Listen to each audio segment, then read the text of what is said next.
এই যে আপনারা যে হাতি হাতি করছেন, বাংলাদেশের মানুষ হাতি করতেছে, হাতি তো অ্যাকচুয়ালি একটা জামাতের প্রোডাক্ট, ওটা একটা জঙ্গি। জামাত বিএনপির একটা চাল হতে পারে। জামাতের কে? জামাত ফয়সাল কি বলবে? কে ফাঁসিয়েছে? কি বলবে? কে ফাঁসিয়েছে? দাদা কি বলবে?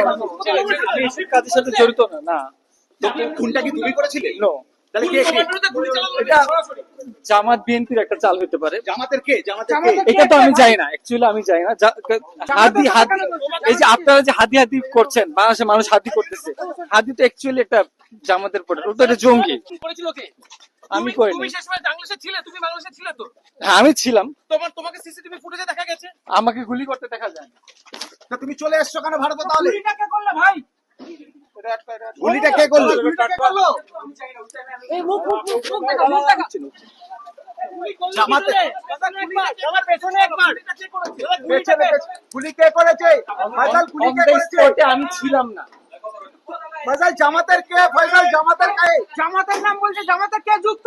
ফয়সাল জামাতের কে? জামাত বিএনপি কাজ হতে পারে, বাট আমি তো জানি না। নামটা বললে, আরে নামটা বলবে না, তুমি বেঁচে যাবে। কে? ফয়সাল কে? জামাতের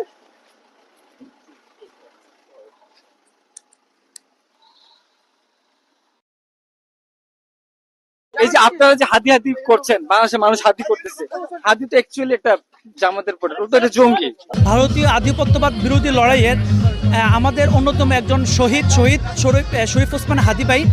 তো হাদি ভাইয়ের যে মূল যে হত্যাকারী যে ছিল, তাকে আজকে কলকাতার একটি আদালতে উঠানো হয়েছে। তো তিনি তার ফয়সাল সে স্বীকারোক্তি দিয়েছে যে হাদি ভাই একজন জঙ্গি ছিলেন।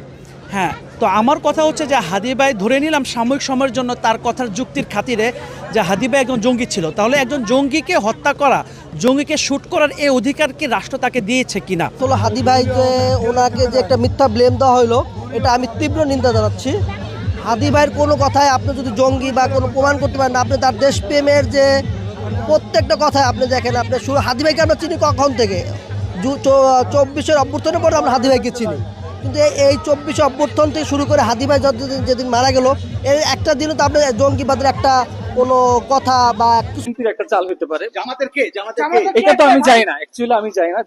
ফয়সালকে মানে যেটা কথা বলছে, যে কোনো মানুষ অন্যায় করার ব্যক্তি কেউ বলবে না আমি অন্যায় করছে, মানে যে চোর মানে সে বলবে না আমি নিজে চোর, সে বলবে হচ্ছে আরেকজনকে চোর সাবিত করার জন্য। এভাবে ফয়সাল মানে যে কথাটা বলছে একেবারে মিথ্যা, মানে মানে উনি একেবারে পেছে গেছে এই জায়গা থেকে হচ্ছে বাইরে আসার জন্য উনি হচ্ছে নানা রকম চেষ্টা করছে। ফয়সাল হাদিকে নিয়ে যে মন্তব্য করেছেন আজকে ভারতের আদালতে, আসলে হাদিকে নিয়ে তাদের যে চিন্তা, হাদি হচ্ছে জঙ্গি, তারপর হাদি হচ্ছে বিএনপি জামাতের দালাল।